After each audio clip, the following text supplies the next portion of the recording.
भोपाल में 18 जनवरी को संविधान बचाओ आरक्षण बचाओ जन आक्रोश महाआंदोलन का आयोजन किया जाएगा, जिसमें प्रदेश भर से लगभग 5 लाख लोगों के शामिल होने की संभावना जताई गई है।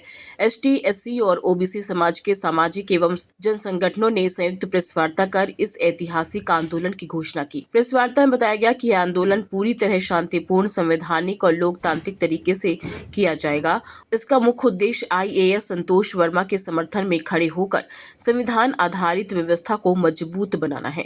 जेएस के राष्ट्रीय अध्यक्ष एडवोकेट लोकेश मुजाल्दा ने कहा कि वंचित वर्गों की आवाज को राष्ट्रीय स्तर पर प्रभावी ढंग से उठाने का समय आ गया है।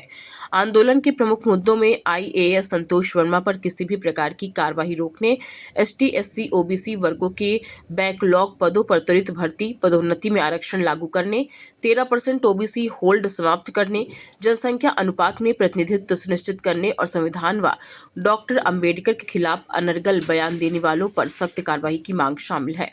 आपका नाम बताइए। जी, मैं जय आदिवासी युवा शक्ति जेएस का राष्ट्रीय अध्यक्ष एडवोकेट लोकेश मुजाल्दा।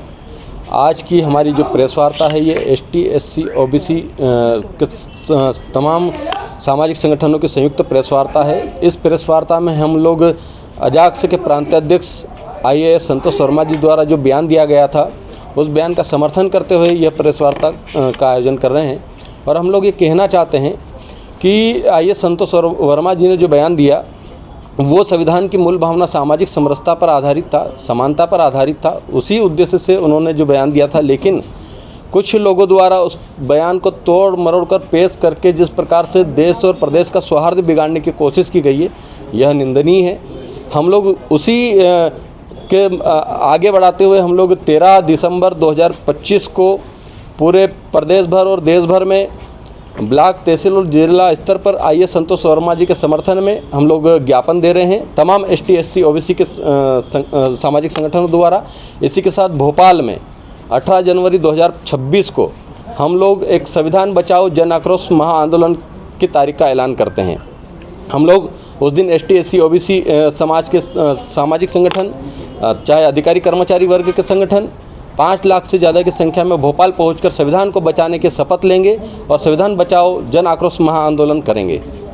जी देखिए, ब्राह्मण समाज द्वारा वही तर्क दिया जा रहा है कि उन्होंने अशब्द और अमर्यादित भाषा का प्रयोग किया। मैं ब्राह्मण समुदाय से पूछना चाहता हूं कि संतोष वर्मा जी ने किस शब्द का उपयोग किया। उन्होंने बेटी दान का शब्द का उपयोग किया, जो कन्यादान शब्द हमेशा से प्रचलित रहा है। उस शब्द को बार बार कहा जाता है और उसी शब्द के साथ वैवाहिक संबंध का रिश्ता जुड़ता है, तो इसमें कोई गलत बात नहीं थी। लेकिन ब्राह्मण समुदाय के कुछ लोग जो हैं, अनिल मिश्रा जैसे लोग जो बाबा साहब को लगातार गाली देते हैं, बाबा साहब का लगातार विरोध करते हैं, संविधान निर्माता को बदलने की कोशिश कर रहे हैं, ऐसे लोग देश और समाज में सामाजिक सौहार्द बिगाड़ रहे हैं, ये जातिवाद को और ज़्यादा बढ़ावा दे रहे हैं। ऐसे लोगों पर नियंत्रण की जरूरत है, ऐसे लोगों पर सरकार नियंत्रण करे, ऐसे लोगों को जेल भेजे। यहाँ के पूर्व गृह मंत्री जो है नरोत्तम मिश्रा जी कहते हैं कि आप संतोष वर्मा जी को हम लोग देख लेंगे। ये देख लेंगे वाली भाषा गुंडागर्दी वाली भाषा है, गुंडागर्दी कर रहे हैं, जबकि आप प्रदेश के गृह मंत्री रह चुके हैं। उनके मुँह से ऐसी भाषा शोभनीय नहीं होती है। उस बात पर उनको खंडन करना चाहिए, नहीं तो हम लोग ST, SC, OBC समुदाय के लोग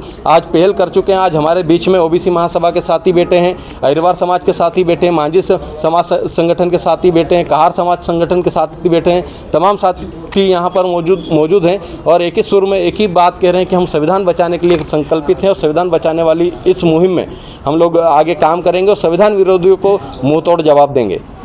इस देश में